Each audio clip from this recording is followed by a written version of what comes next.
বোঝাই ডাম্পার আটক।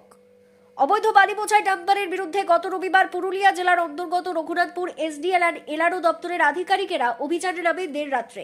অভিযানে নেমে 3টি অবৈধ এবং ওভারলোড বালি বোঝাই ডাম্পার আটক করে রঘুনাথপুর এসডিএল অ্যান্ড এলআরও অফিসের আধিকারিকেরা।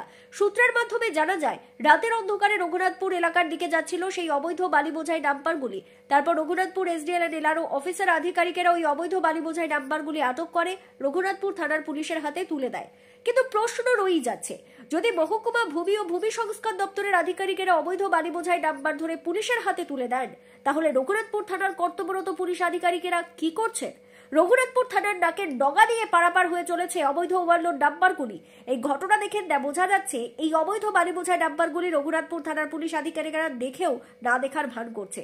তাহলে কি এই অবৈধ বালি মাফিয়াদের রঘুনাথপুর থানার পুলিশের কোনো রকম ভাবে কি সাহায্য করছে?